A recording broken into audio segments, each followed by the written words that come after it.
Hey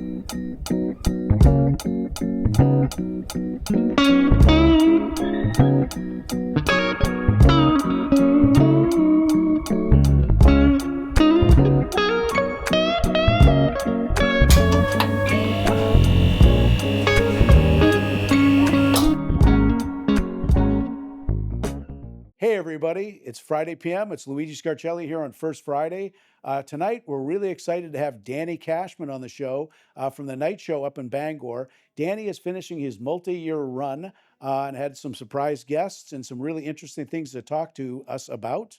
As well as Amanda Painter is going to be on the show. Amanda's going to talk a little bit about what's going on up in the stars. It's a great show. Don't miss it. Stick with us. We'll be right back. Hey everybody, we're here with Danny Cashman. I want to thank you so much for being here live from Bangor. Danny, thank you so much. Thank you for having me. I appreciate it. Yeah, I mean, you got to be coming off a real high at the moment. I mean, it's been basically the talk of not just the town, it's the talk of in Maine. Everybody is going, wow, this was really exceptional. And we'll touch on it soon, but you had a really extra special, awesome surprise guest on. And I'd love to know more about that, but we just wanted to kind of explain to everybody a little bit about your show from the few folks that know a lot now, but may not have known a little bit about it. So you started this show when you were like, I think 17, 18, 19 years old back in Bangor. Yeah, I started at 19 years old. I think I started talking about it at 18. It was always a dream of mine from the moment I started watching David Letterman at the age of 9 to do what he did. And it's a great thing about Maine is if you want to do something, chances are you can find a way to do it somewhere. So at the age of 19, I started this show, The Night Show, on Bangor's WB affiliate. And it was very small scale. We recorded the first season in the Old Town Community Center. Not exactly ripe for a television production, but we got our feet wet. We learned a lot of mistakes. We learned from those mistakes, and it kind of gave us the foundation to do what we're doing even today. So it was a young age to get started, but I wouldn't have changed it for the world. Well, I'd actually heard in the research kind of a story about how the original budget for the show, you kept it in a Cool Whip container. Now, this is way back when. So it's good to get that kind of idea of how young you guys were and then kind of how it morphed over the years. But was there funny stories about that? Yeah, I remember the Cool Whip Bowl, and it was cash. I mean, there was no checking account associated with the show. And trying to cash a check made out to the night show proved to be problematic, so we had to figure that out. And then at one point, I brought my taxes to, I don't know, H&R Block or something like that, and I said, I got this TV show. Do I need to do taxes for the TV show? And the person asked me about how much income it generated, and I told them, and they busted out laughing. And I said, all right, well, I guess the Cool Whip Bowl is where all of the secrets will stay. Right, exactly. So I kind of want to talk a little bit about, like, as the show morphed, you know, you do PR by day, you're a dad, you have a TV show. How do you juggle all of these different facets of your life? I mean, is it possible to do all of that in one 24-hour period? No, it's not. But I love everything that I'm doing. I love my job in doing public relations. Every day is a little bit different. And the people I work for at Sutherland Weston give me the freedom to do these passion projects that I have, which one of those is the TV show, and another one is a nonprofit that I co-founded, and I'm the chair of the board now. It's an organization called Dirigo Reads, and it provides books for first graders throughout Maine, including all of the first graders in Portland Public Schools and surrounding communities as well. So those things are things that I just love doing. I worked for a time for Governor John Baldacci, and he said, you work your job from 9 to 5, you work your passion from 5 to 9. And I thought he meant 5 p.m. to 9 a.m. So I just keep going overnight, and apparently that's not what he meant. How did the new version of the show, and that formed pretty much about 20 years ago? Would you say around 15 years ago? 15 years ago, okay. It was 2000. 9, I had a conversation with a friend of mine who said, "Would you ever want to bring the show back?" And I said, "Well, maybe, but it would have to be done right." And I started outlining the way that I would want to do it. And I didn't even realize I had a concept in my head until I started talking about it. But I guess it had just sat there for so long that I had developed this idea of here's how we're going to do it, and this is the way we're going to get it done. And I was very specific and intentional with 3 areas. I wanted to make sure it ran on Channel 5 up here, our CBS station. NBC had Saturday Night Live. They weren't going to bump that. And ABC had college football that always ran late. So I said, it's got to run on the CBS station, has to be a place with an audience, and it has to be shot by a crew that knows what they're doing. I honestly didn't really think about it how difficult it would be to get one of those things done because I didn't think I really wanted to do it again. I figured it was just done. And then this person convinced me to have a conversation with the New England School of Communications at Husson University, and I did, and they were excited about it. So I crossed the street, went to Channel 5, and had a conversation with their program director. After a couple of weeks, he said, "We can give you 11:30 on Saturday nights." I said, "Well, shoot, I'll find a place to do it." So I went to find a place to do it, Yeah. and the rest is history. So Yeah, I mean, it's like a literal stroke of genius in the sense that, I first had seen it in Bar Harbor where I'd go in the summers and we were going, is this in Maine? How is this possible? Because it's so rare that you would have a big theater like this. You have a band.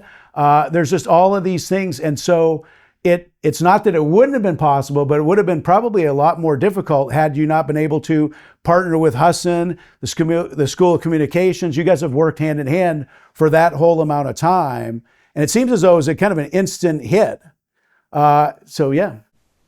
yeah, we've been fortunate. And when we all sort of agreed between myself and the TV stations and the school, if any of us decided that it wasn't working for us anymore, we were going to stop at the next logical point. We weren't going to argue it. We weren't going to debate it. If it wasn't working, we trusted each other to be truthful about it. And it worked. The school has been really happy, and one of the things you'll see on our retrospective show, our very last episode, and I don't want to jump ahead too much, but this just is a great example. We did a little highlight reel of some fun we had with students at NESCOM and at Husson over the years, and then we revealed behind our flyaway wall a group of alum that had come back just for this last episode. I didn't know how many were there, and just to show you that we're still learning, our cue card guy was standing right in front of my monitor, so I also couldn't see anything. And the flyaway wall went up, and I continued talking, and then I went around the corner of the desk to shake everyone's hand, and there were nearly 3 dozen people there, and they came from far away. Some of them were in Maine, but some of them came from Connecticut and California and Indiana, and they flew in or drove in just to be there for the final show. And it really, I'm not an educator. I would like to be, but I'm not. But I didn't recognize when we first started how impactful that would be to see people work on this show and then go on and do amazing things and stay in touch. So it clearly worked for the students and for the program at NESCOM. It worked for the TV station, and I think this is the greatest ride I ever could have taken doing this show. So it worked for 15 years. Yeah, I mean, I find that to be super interesting in the sense that it's almost like, yeah, you were a professor in the advanced class because all these people, no, put you in that pigeonhole, yeah. But but I mean, for experiential learning, we actually have a person who has recently got a job here at the station in Portland. He has worked on your show. There's been a lot of people because he went to Husson for television and film. So it's there are folks all over the place. You have your kind of your minions of people that have come from there, learned, and gone to other places. But what I wanted to ask you about in the kind of 15 years of all this, you had like Pat Dempsey, Ed Asner. I know the gentleman who I always want to remember his name because I know him from when I was a kid on Double Dare, and he's got what's his name again? Mark Summers, exactly. And he has a one-man show on Broadway, or at least it was playing up until it was very popular. So And I know we've had a lot of real interesting local folks from 207, Amanda Hill. We see all kinds of people. Has there, like, what was the guest other than David Letterman that you were kind of like the most starstruck, most like, wow, this is, I can't believe this person is on here? Has there been a lot of those, or guests that you really wanted to land, but you never had a chance to? Letterman was always the one I wanted to land that I didn't think would happen until it did. Um, there were some others, Letterman was always on top of that list, and it was light years ahead of whoever the number two would have been. There are some that I would have liked to have had at some point, people that I look up to or I'm a big fan of. Um, I would have loved to have had Stephen King on the show because he's Mr. Bangor, writes about Bangor and under the name of Derry in his books, and it would have been lovely to have him on the show, but I get it. He's very, very busy, and we just couldn't make it happen. I'm a big fan of the singer Jewel. We reached out to her several times, and that didn't happen. I mentioned Dawson's Creek on the WB. I grew up with a little bit of a crush, or maybe a big crush on Katie Holmes. That never happened. And, probably for the best. I think they sensed I had a little bit of a crush on her, and it probably wasn't a good idea to send her here. Tom Cruise would have come running after me. But we've been really fortunate. I think I've been starstruck, but I spent when I started watching David Letterman when I was 9, it didn't take me very long to start pretending I was a talk show host in my bedroom and doing things that I'm sure my parents would be ashamed about if they knew of them, like talking to nobody in my room as though I was interviewing them, and trying to tell jokes from this desk up against a wall in my room, pretending there was an audience watching me. I mean, I spent a lot of time trying to work on doing this in a place that thankfully nobody saw it. So I sort of, back then and now, emulated the people that I loved watching, Dave and Johnny, and more recently Conan and Jimmy Kimmel. And I don't want to sound too deep about this, but I do think there's a certain surrealness that comes over me when I'm in that position where I just kind of become show Dan, and I try to put on my show face, and then when it's over, I become uh, regular Dan. And so the starstruck piece of it doesn't happen because I got to be show Dan when I first meet them. And in every case, I waited until they were on stage for me to meet them. I didn't meet Ed Asner backstage. I didn't meet Patrick Dempsey backstage. And that's mostly the case with anybody that I've had on the show. I usually wait until they're on stage before I talk with them. And I think that eliminates a little bit of it. I will say when David Letterman walked out, I hadn't seen him yet. I had never talked with him. And I started losing some strength in my legs, and I thought it would be weird if I collapsed in that moment. So I took a brief second to kind of like compose myself, kind of crouch down, take a deep breath, and then come back to reality. Well, I wanted to give the people out here watching also the enormity of sometimes the crowds in the shows too, because I went to fully packed out in like Westbrook Gorham when you were playing here. That must have been that. I mean, thousands of people or a big group of people all packed in together. So it's not as though you and I are doing this in an intimate stage. Do you get any butterflies or anything? I mean, that's you're doing it out there without a net for not only the people on the couch, but there's a lot of people there right in the audience. Yeah, we do have a safety net, and that's our audience warm-up guy and our audience liaison. So just like any show that you go see in New York or LA when they have applause signs, we had a guy that's our applause sign, and he's doing this, getting people to applaud. The laughs are genuine because we don't have a laugh guy. We we have an applause guy. So there is a little bit of a safety net there for me. I think if I were doing this without that guy, it would be more difficult and a little bit more challenging. But that guy also goes out and warms up the crowd before I even set foot out there. So he's talking to the crowd, he's making them laugh, telling them logistical things. Our band plays a little bit. And then by the time I come out, we know they're ready to have a good time. So that is a little bit of a safety net. I stopped getting butterflies because of the audience, though. My butterflies come from whether or not I remember everything that's going to happen. Yes. I have a rundown on my desk on my computer. I have cue cards. I have little slips of paper. But there's still this element of when I'm standing backstage, I got nothing. I don't have anything in my pockets that tell me what's going on. I don't have anything taped to the wall. And so in that moment, when the theme song's playing, I'm thinking to myself, gosh, I hope we have everything outlined correctly. And if you don't, it's embarrassing. And thankfully, we have a good team in place that always made that happen. Yeah, and I think as you know, they talk about like the 10,000 hours if you put in to become kind of an expert at it, and year after year you got better, I'm sure. And the butterflies kind of, it becomes old hat. I think it's I read somewhere in my research maybe over 600 episodes. Does that sound right? Yeah. Dating back to the show in the late 90s, I think we eclipsed 700 episodes. But if we're just talking about this most recent version, 2010 to 2025, it's a hair under 600. Yeah. And before we go on with the final season, could you just tell the audience a little bit, just to give some promotion to the guys that work with you? Like you have a band. Could you tell a little bit about those guys so they get some credit too?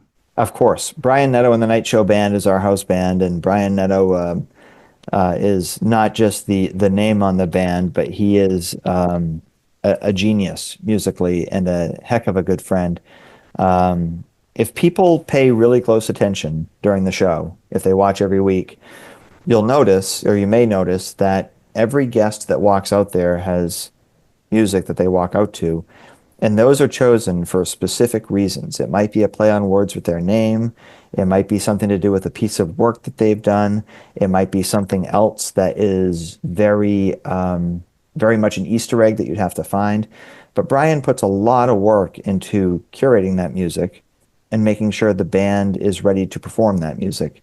And they have to back up musicians with frequency. They backed up a friend of your show, Elena Hubble. She performed a couple of original tunes, and her whole band couldn't make it, so our band backed her up, and they learned those charts, and I think that everything came together pretty flawlessly.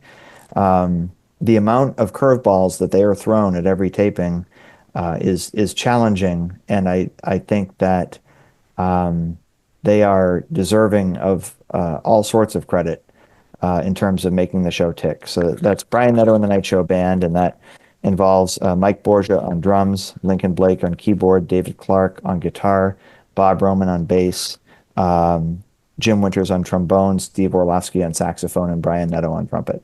And then we have Mark Nason, who's the announcer on the show, and he's also our audience guy, so he pulls double duty.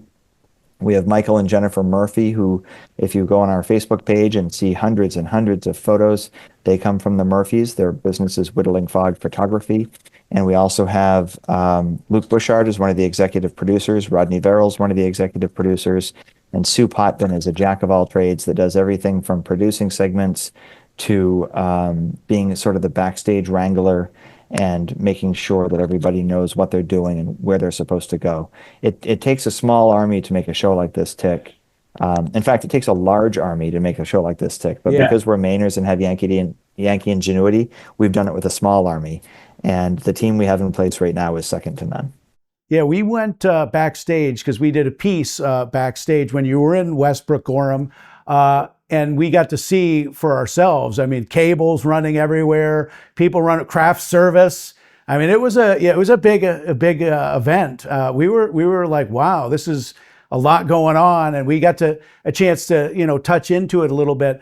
What I wanted to talk to you about was that kind of leading into the final season, like a lot of shows, it kind of ends, but you had a very special element to it because you decided you were going to announce, the final season, I think a year in advance, kind of do the lead up.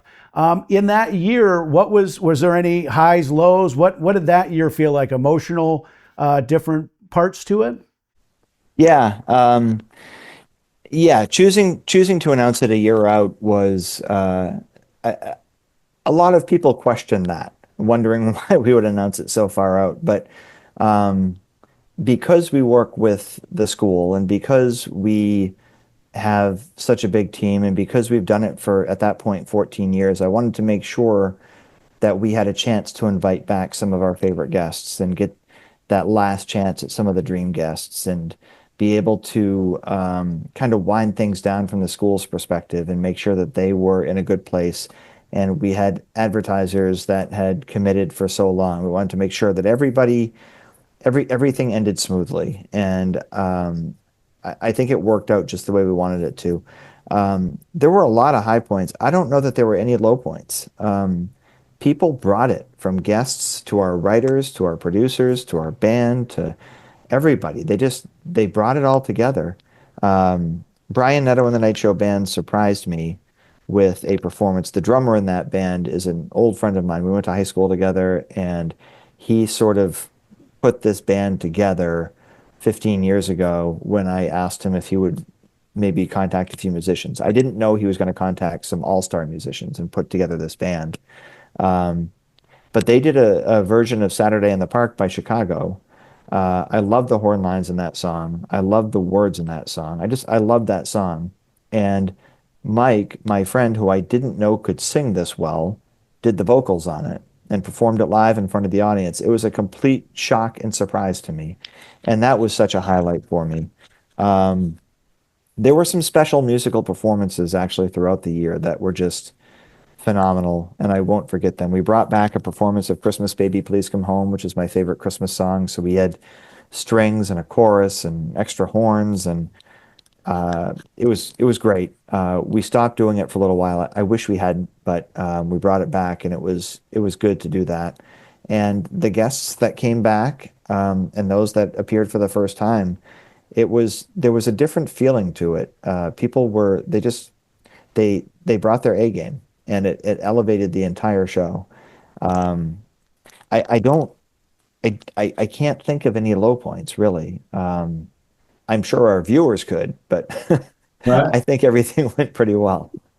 I think you did it the right way, and what I really was excited to talk to you about, because we'll be airing this show the night before the big episode with your surprise guest.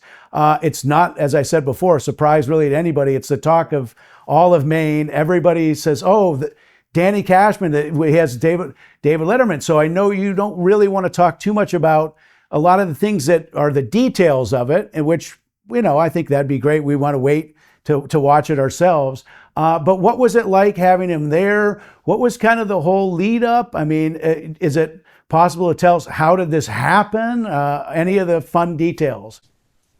I mean, the how it happened is a classic example of never giving up on something. Um, I mentioned he was always the dream guest, and I was never shy about telling anybody that. And um, I think in every conversation I've ever had with anybody about uh, David Letterman, it's been expressing my admiration and respect, and um, the fact that he's such an inspiration, not just for me, but for so many people. And all of that is true. I've never deviated from that. So I've said that publicly. I've said it privately, and I think um,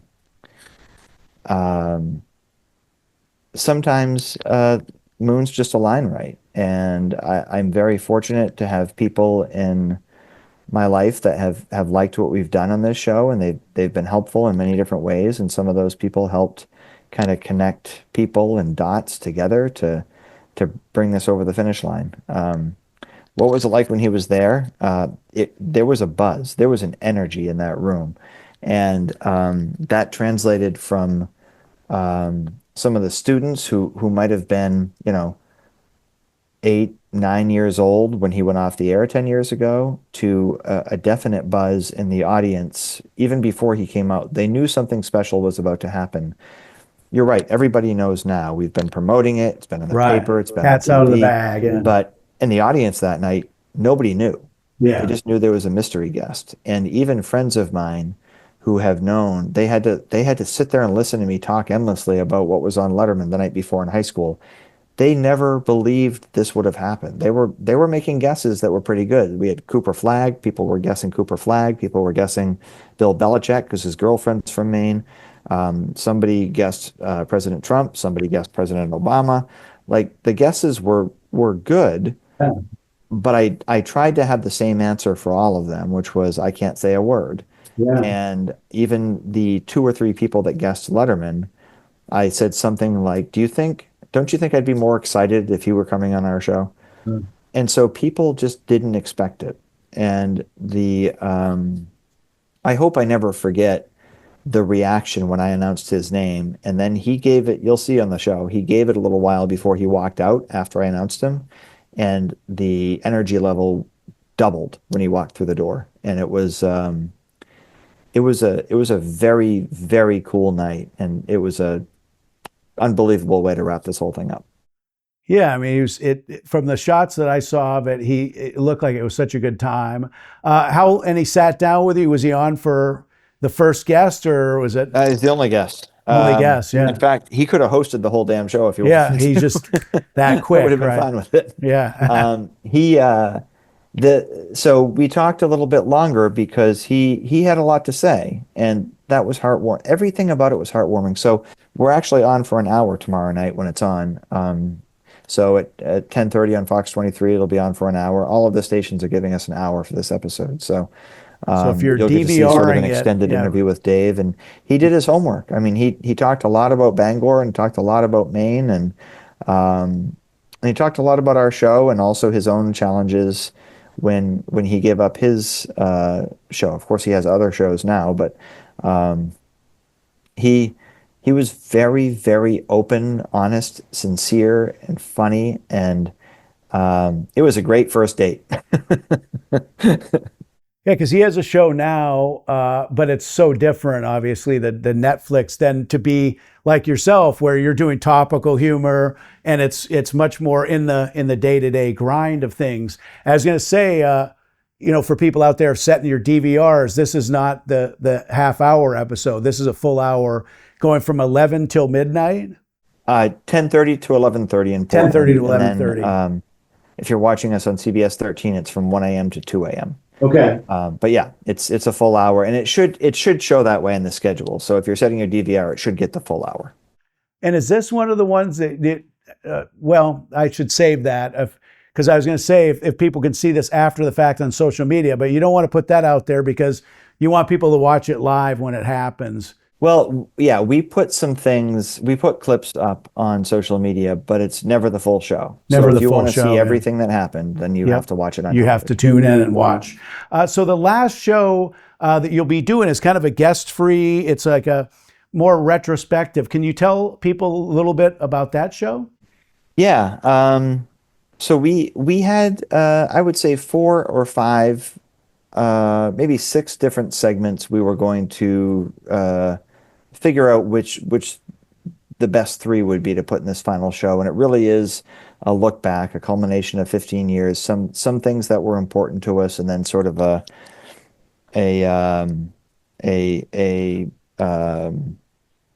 highlight reel, if you will, of some of our favorite moments. And I think we hit the right tone based on the feedback we got from the audience that was there that night.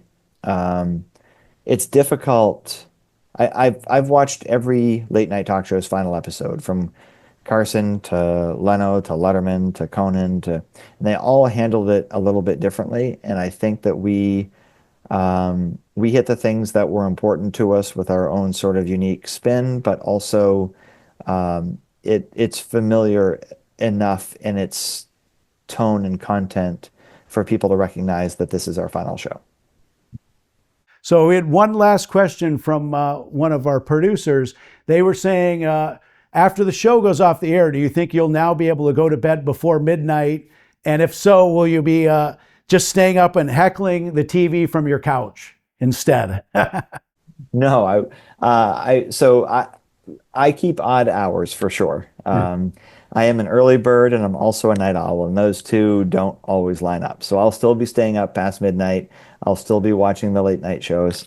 And I won't be heckling because even I I have an appreciation for everybody who does this kind of a format, and whether that's local, regional, national. It's not easy, and it's not easy from where I sat, and we were very small potatoes compared to the people who do it 5 nights a week on a national scale. Um, I mean, I have my thoughts for sure on what works and what doesn't work, what is gold and what's crap.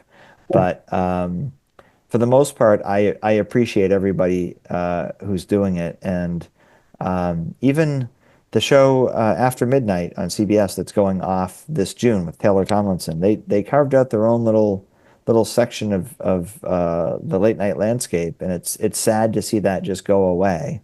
Um, so I'll still be watching. I'm anxious to see the John Mulaney show on Netflix that he's been doing. Everybody's Live with John Mulaney. Um, I love that Jon Stewart's back in the space on the Daily Show once a week. Kimmel's my go-to on a weeknight basis, but I still love watching Colbert and Fallon and Myers, and I'm still going to be there. I started before we started this show. I was a super fan. I'm still a super fan, and I don't see that ever going away. And you have more time to run marathons. I know you were doing a little bit of the marathon running and staying fit. I signed up for the New York Marathon, which is November 2nd, and I'm gonna tell all my New York friends that I'll be there. It's the only way I can be held accountable to make sure I cross that finish line. Yes, yeah, and that's a lot of these ones you have to really do well, and other ones to even get into them. So I know you've been serious. Yeah, not so much on this one. Not if you get what's called a charity bid. If you raise money, they'll let anybody in. So, well, but yeah, you'd be raising money. I didn't qualify, but I will gladly take any donations from your audience to help. Yes, and is that run going to be a charity run? Is there something that we could promote now while we have you? Sure, absolutely. It's to benefit a team or an organization called Team for Kids. And this organization raises money so that kids in the tri-state area are able to run road races without having to pay the fee if their family can't swing it. So it still gives them the opportunity to train and engage in a competitive, healthy lifestyle activity, but not worry about the financial implications. I think it's a wonderful cause, and I really am touched that they don't accept everybody. There's a limit for these, but I'm touched that they accepted me on their team, and I haven't started raising money yet, but I guess tonight's as good as any. So I'll happily accept any and all donations. Well, I want to thank you so much for coming on Friday PM. We're definitely going to be watching tomorrow night. Check your local listings for that. It's going to be playing all through Maine. I know you play in Canada and some parts as well. We've talked about that before. I want to thank you so much for being so gracious to be on our show over these years. We're a little scrappy little show, and you've been very great to us. And so I'm sad to see your show going, but I know we're going to connect on some other things down the road too. And I thank you so much, Danny. Appreciate it. Thank you for having me. It's always a pleasure joining you. Hey, everybody. It's Luigi. We're out here at First Friday Art Walk. I found an old friend to our shows. He was on our date night show. Achilles. Good to see you, Achilles. Good to see you. Achilles is a local personality, stand-up comedian. I think he does everything. And so we wanted to ask him what he's excited to see out here on First Friday. Good to see you, man. It's good to see you. So what I'm most excited to see out here are some hand-woven handicrafts, particularly some jewel-encrusted mirrors and picture frames. Interesting. So are you still doing the comedy as much, stand-up comedy? Absolutely, okay. Yeah. You can catch me occasionally down at High Fidelity. They have a fantastic open mic and trivia combination event Thursday evenings. Yeah, we're going to be going down there for that. It's interesting. We ran into Achilles. We've talked to Carlo Rojas. Do you know Carlo? I do. Good friend of mine. Good friend of yours. And Carlo has talked to us about that. So we're going to come down there and probably film some of it, see what's going on there. Is that what's called Comics Against Humanity? Comics Against Humanity, absolutely. Okay, yeah. And it's a very fun evening, and I look forward to seeing you there. Awesome. So just tell us briefly about where could we find this woven crafts? Where are you looking for it? I'm looking for it. So I don't know exactly where it is, but we've got all manner of artists set up all along the street here, and I'm going to be hunting down this sidewalk for some jewel-encrusted mirrors and picture Okay. frames. All right. Well, thank you so much, Achilles. Thank Good you. luck finding it, man. Absolutely. Check him out every Thursday night, hopefully every Thursday night. That's right. I'll see you there. Against Humanity, High Fidelity on Anderson Street in the Bayside area. That's right. What's another bigger place around there? Because I always get mixed up. There's so many different parts of Bayside. What's it near? The U-Haul? Is it that side of things? So it's near Opry. I think that's the bigger venue there. Yeah, the Seltzer Bar. Yes. So get a seltzer, go see this guy. I'm Ellie Begin. Ellie, good to see you. And do you do this designer jewelry here? Yes. Excellent. I make it by hand and the pottery too, And actually. the pottery too? Yeah. Say hello to the camera. Hi. It's Ellie. We're going to take a look at the jewelry here too. And how do you make this? Are you metal smithing this? I actually use a technique called lost wax, which has been around for about 6,000 years. Okay. And you carve a wax model Yeah. and then have it cast, basically. Okay. Interesting. So I design all of the wax models. All right. And then you have some metal people do the metal part to it? So I send it away to be cast. Yeah, And okay. they essentially, what happens is they take the wax and put a plaster around it Okay. and then heat it Oh. so that the wax melts out. That's why it's called lost wax. Okay. And then they pour molten metal into that cavity. Yep. So And where did you learn this design? I learned from an amazing teacher, Kate Wolf. Okay. Here, actually, she has a studio teaching on the East End. Yes, I've heard of it. Kate Wolf. Okay. Yes. And so these are types of earrings that go from, is it mostly necklaces as well, rings, tourmaline, is that stone? Yeah. That's actually turquoise, Amazonite, yes. and praise. Oh, okay. Hey everybody, we're back again on a special First Friday edition of Friday PM. I want to thank Danny Cashman once again. He's an excellent guy. I want to thank him so much for the interview. But right now, I'm really excited to introduce my next guest, friend to the show, Amanda Painter. Amanda's been on the show several times talking about what's going to be happening, forecasting a little bit in the zodiac. Yeah. A little bit of horoscope stuff. So Amanda has told us a lot about kind of this past winter. We talked a little bit last year, but you've said there's some really interesting new developments coming up this spring. Yeah, and we just came through like a pretty like funky and gnarly period through like March and April with like eclipses and retrogrades all shaking out. And now things are kind of evening out, but they're also like heating up at the same time. Okay. So, right now we're at the heart of Taurus season. Taurus is an earth sign. So, it's a great time for like focusing on things like gardening or like indulging your five senses, getting outdoors, enjoying the flowers, really kind of like settling into like being in your body again after things have been so chaotic. Yes. But at the same time, like, right now as we're taping this, like we have a bunch of planets kind of clustering in fire signs. Okay. And by the time this airs, one of those planets, Mercury, will be moving from Aries, a fire sign, into Taurus, an earth sign. Okay. So you might start to notice just like, if you've been feeling like your brain has kind of been like engaged, ready to go, very alert, it might kind of like chill out a little bit when Mercury moves into Taurus. It kind of has a steadying influence. Might want to really kind of like focus on one thing at a time a lot more. Okay. But we have like the planets are finally getting out of their like post-retrograde territory, so they're much more free and clear.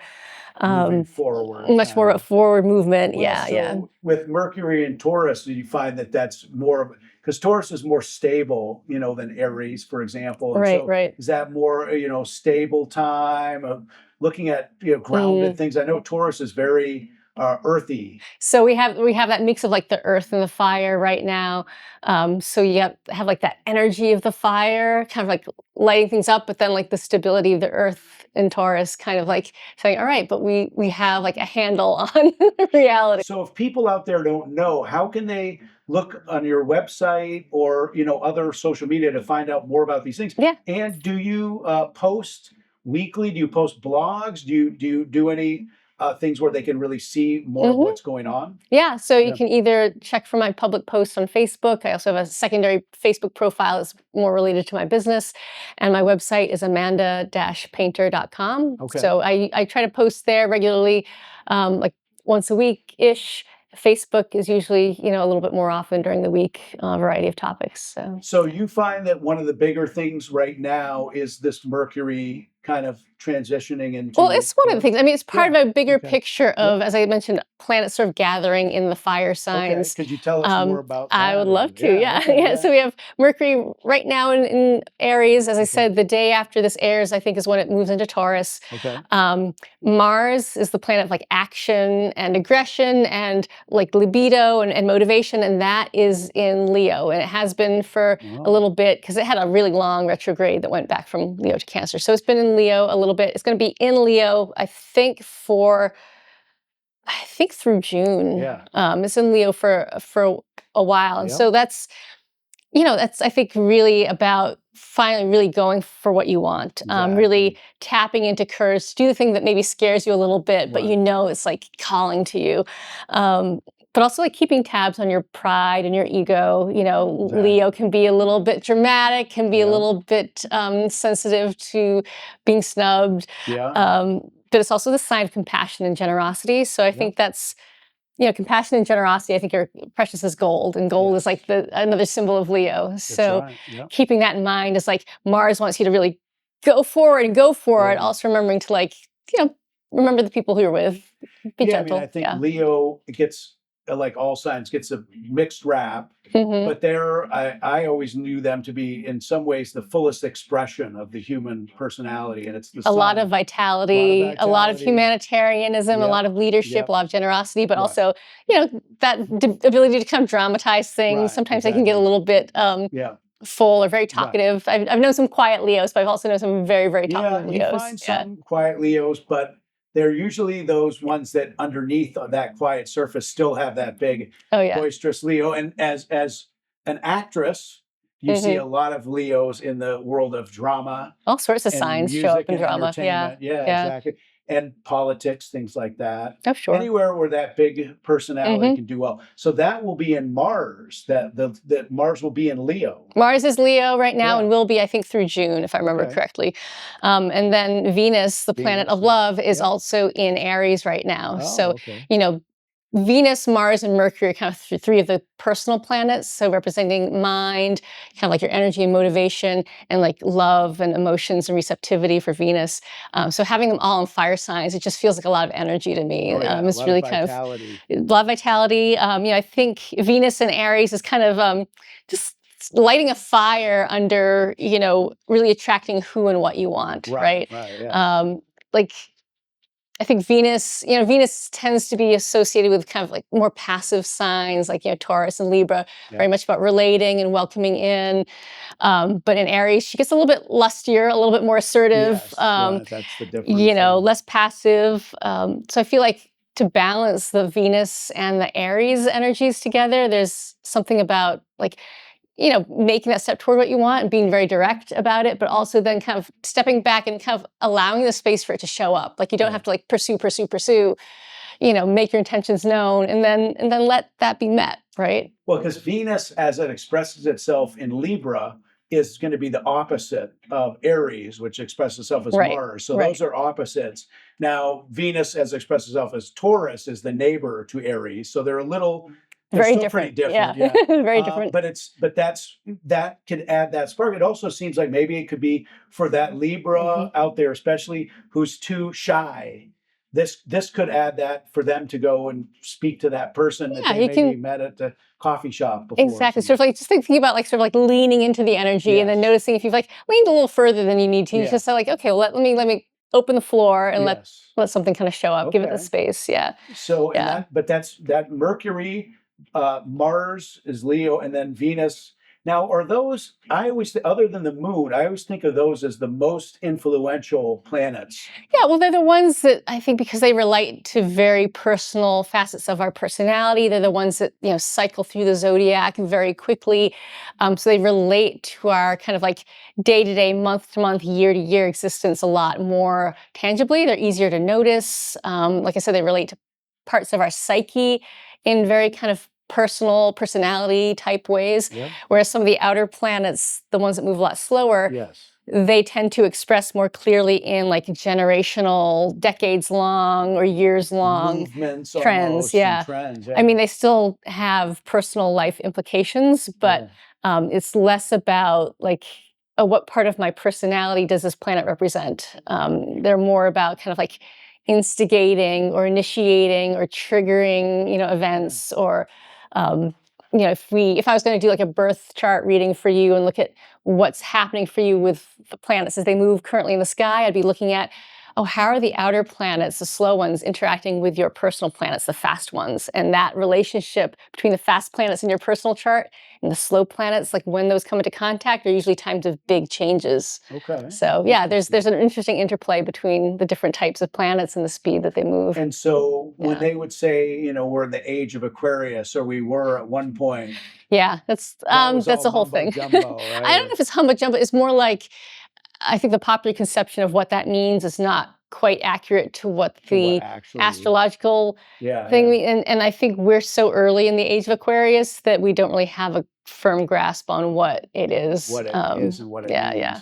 And the kind of the upheaval that goes along with it. And potentially, like but is there anything of note with the kind of the transitions of the moon? Because we'll hopefully see you next month on our first Friday if you're able to.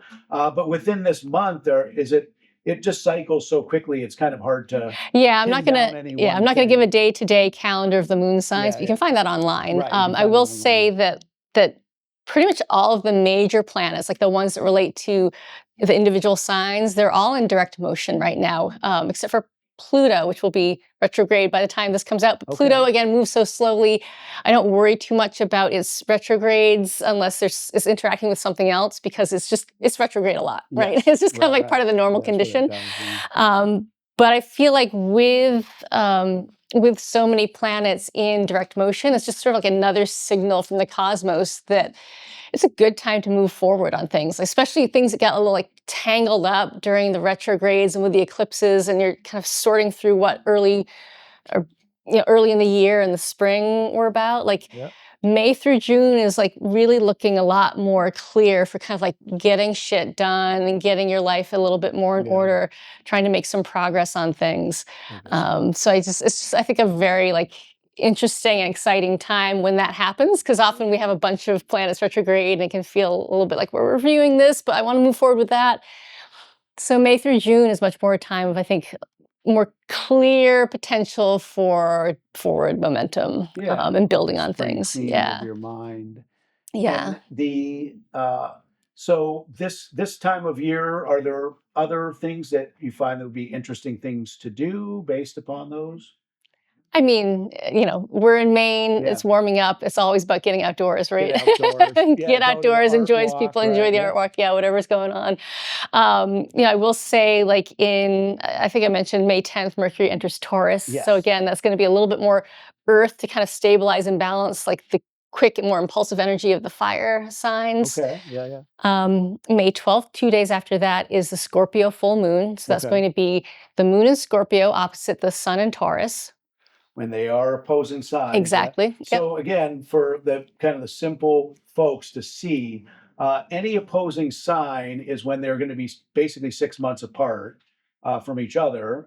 Then those are the opposite signs. And that's when, and the reason they're opposing is because the energy in the one sign is at its weakest as well. I'm not sure what you just said, actually, but I will say that, I know that when because my sun and moon are in opposition. And so when my moon sign is at its strongest, my sun sign is at its weakest. Okay, I think I hear what you're saying. Yeah. So they're opposites. Right. So what you're saying is like when, if the sun is currently opposite your personal sun sign, you feel like it's a little bit tougher for you to kind of like move through life. Yeah, I think when it seems as though when you're 6 months from one, the influence of that sign is at its farthest. In the zodiac, but this is where you're saying the sun will be influenced by Taurus and the moon by Scorpio. Right. And I would say, I think, Opposite signs actually have a lot in common, right? They're Okay. the two halves of a polarity. You can think of them as like two sides of a coin. Okay. Whereas it's the signs right next to each other that are the most different. Oh, all And right. so I think there's actually kind of more potential to feel like things are a little challenging to your sun sign. Yes. But I mentioned the full moon on May 12th, partly because it is an energy peak. Okay. It's going to be kind of like the peak of like you said, that a peak of energy between two opposing signs that have something in common, but they're also opposite each other in the way that you and I are opposite right now. Like you can Okay. think of it as like you're facing off against something and you have to kind of negotiate that conversation, right? Yes. Yes. So same with a full moon. So I think with Taurus and Scorpio, because they're both fixed signs, you really want to watch out for stubbornness around May 12th, Yeah. getting attached to just one way of doing things, paying attention to like physical sensations and any bodily ailments, and if they're indicating any underlying emotions, because Scorpio is a water sign, very much related to your emotions. Taurus is a earth sign, very much related to the physical. So what's that relationship between like how you're feeling physically and how you're feeling emotionally? Is something coming to a head? Are you like in some kind of stalemate and neither one of you wants to budge because you really feel very possessive about what you believe in, what you want to have happen? And just noticing that. And if a situation feels like it's gotten to that kind of, wow, we can't budge, wait till May 13th to try and move forward with it. Okay. Sometimes you just got to kind of like let that full moon start to soften, and then you can kind of like find the way forward, find the path of compromise, find the negotiation point a little So bit it's easier. within that window of those few days. And Yeah. both of those fixed signs, because fixed signs often mean, again, because a lot of our audiences, this is the kind of the Yeah. basics. They're fixed in their opinions a lot of times, and that usually Can be. kind of so when you have certain signs that are mutable, right? I think that they're the types of signs that their minds can be changed somewhat, or their Somewhat. flexibility. Yeah, right? and also I remember one of my teachers telling me with the mutable signs, Yeah. that's Gemini, Virgo, Sagittarius, and Pisces, Right. that they can sometimes kind of like act a little bit more like a fixed sign or act a little bit more like the cardinal sign. So they can get a little bit more stubborn. I think they can really take initiative. Right. And then sometimes it's just about the flexibility and But the within flow. that, Yeah. they're still flexible because they'll be stubborn sometimes and not other times. Whereas Yeah. certain signs that are fixed are it somewhat seems as though they're more set in their ways in a sense. It can be. And, Yeah. it's good to remember that anybody can have their moments of feeling stubborn. Right, Anybody can have their points where they're more willing to be flexible around certain issues or topics. Yes. And that we all have, all these planets all over the place in our charts. We probably have some fixed sign energy. Right, We right, probably have some mutable sign energy. We probably have some of that initiative and from the cardinal signs. It's just about balance and what's being emphasized, either due to like an event in your life or an event in the astrology. Sometimes you see people together who think, oh, those sun signs aren't compatible at all. How do they make it work? And often it has a lot to do with everything else in their chart. They might have some points of wonderful compatibility with the Yes. other planets in their chart. You just don't know it from the sun sign. Well, and the interesting thing is it can correlate as well to what they're about and their interests. So a couple, for example, that might have a very great Venus, that might correlate to what they like to do. Maybe they like traveling together or things that they love.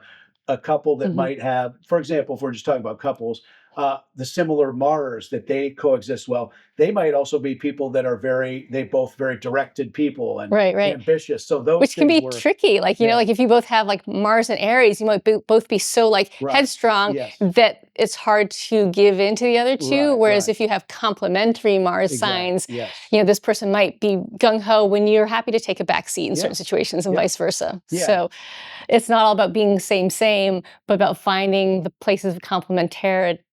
Complementariness. Yeah, exactly. Well, I always look at it as like those fighting fish. You can't put the two exact same fish together. Right. So sometimes, like you would think two people that are both Aries or both have Moon in Aries or Mars in Aries would get along because they're so similar. But yeah, you have to have different approaches to things to make it work. Exactly. Because if you both have like the exact same needs, like which one of you is going to fill that need for the other one? Right, exactly. Or if if like my need is to be absolutely free and your need is to be absolutely secure, and we're a couple, like that can be really hard if the situation is where I need to be free, or the situations where you need to feel secure. Right. Where how do you find that balance? How do you find the balance? How do you make your partner feel secure while you get your freedom? How do you let your partner be free while you find your security? And that's partly just like basic relationship navigation, but it's interesting to see it play out through the signs and through the planets that are in those signs. And then when you kind of know that, you can start to like find out, oh, I see. When I'm, at a party and I've been drinking, it really feeds into my need for freedom. But that's when my partner needs security the most. So if we can be sensitive to that, then we can communicate better about it and still get our needs met. But we just need to be more explicit in our communication about what's going on and what we need, and I'll be right back, and that kind and of if it's thing. a language that people don't even know, because a lot of people don't even know their charts and how it relates to other people's. But once you start learning that language, then you can actually put it together into paragraphs and sentences. So I know we're running short on time. We're about to go outside to talk to some artists to close the show out. Yeah, I did. I just wanted to cover just some highlights from the rest of the month of May, just so we have that. So after the full moon on the 12th, May 20th, the sun will enter Gemini. So that'll be a shift from the earthy, solid, stable, body-focused sign of Taurus into like the very quick, airy, mental land of Gemini. Gemini is ruled by Mercury, so a lot about communication, socialness, mind moving quicker. Expect communication to pick up the pace with that very social vibe into the month of June. May 24th, Saturn will enter Aries. So that's the planet of like responsibility, structure, discipline, boundaries, containers, moving into a very fiery, nimble sort of sign. So it kind of like shifts the tone of where we need to do the most work, or where we might feel a greater sense of responsibility to others, greater sense of obligation and duty, a need for more discipline, a need to work a little bit harder for the things that we want. If you know your chart, or we want to know your chart and want to know where Saturn wants you to work harder, that's can be an interesting to look at.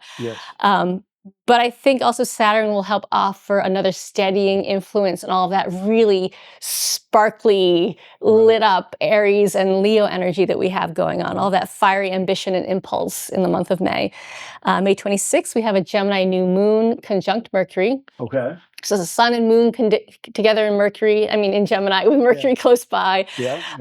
So at that point, I just kind of glanced at that chart quickly. There's going to be a lot of fire and a lot of air energy. So if you think about like what makes a fire burn, you need the spark, and then it needs oxygen, right? So sounds like it could be a very combustible end of the month into June. What are your top two like biggest, most important ideas or inspirations heading into June? I think at late May, like that's the thing to focus on. See if you can buddy up with someone, right? Gemini is the sign of the twins. So in late May, find your buddy, whether it's an accountability buddy, a support buddy, a venting buddy, someone you can create with, really feeding each other's flames in a way that's supportive so you can prevent mental burnout and stay grounded somehow. You need that other person to kind of like sometimes touch base with, to kind of like keep your feet on solid ground, but still moved forward without kind of running around in circles. Like Gemini can get very like stuck in its head, lots of mental, gyrations. And there's not a lot of planets in earth or water signs in late May. So I think that describes the need to take more conscious steps to, and repeated efforts to like fill the well, filling your creative well, filling your emotional well, remembering empathy, remembering to feel and not just think and act. I think when those elements are in short supply in the astrology, it's on us to kind of remember to bring them so that we can balance ourselves out, balance each other out. And then just kind of peeking ahead into June, Jupiter is going to move signs from Gemini to Cancer. So we'll talk about that probably next month. But we can talk about that. That's another big planetary sign change. And then, as you said before, when it's one of these kind of more outer chart types of planets, it has more reverberations, more or less, for longer term, because it's not going to switch right back to the next thing anytime soon. And Jupiter's like sort of like in between the fast planets and the slow planets, so it's often called a transpersonal planet. So instead of being personal or impersonal, transpersonal. So it kind of threads that needle between the inner and the outer kind of cultural context, and it's usually in each sign for About a year. It's like, I think like 14 months ish, you know, Yeah, and something like that. So I think we should touch on that a lot next month because yeah, isn't Jupiter also known to be the planet of luck, affiliated with luck somehow? luck, opportunity, Yeah, optimism, opportunity, expansion, expansion, all doors kinds of opening things. instead of closing. Yep, things like or that. things kind of getting exacerbated. If they're not Yeah, going well, sometimes right. it will just magnifies whatever's there. Magnifies it. But often Interesting, yeah. it's known as being kind of like a benefic or beneficial Yeah, influence right. on And I things. think Yeah. isn't it with somewhat correlated with Sagittarius? Yes, it is the Yeah, planetary right. ruler of Sagittarius. Yeah. Well, thank you so much, Amanda. Thanks for having me. Yeah, we'll see Amanda next month.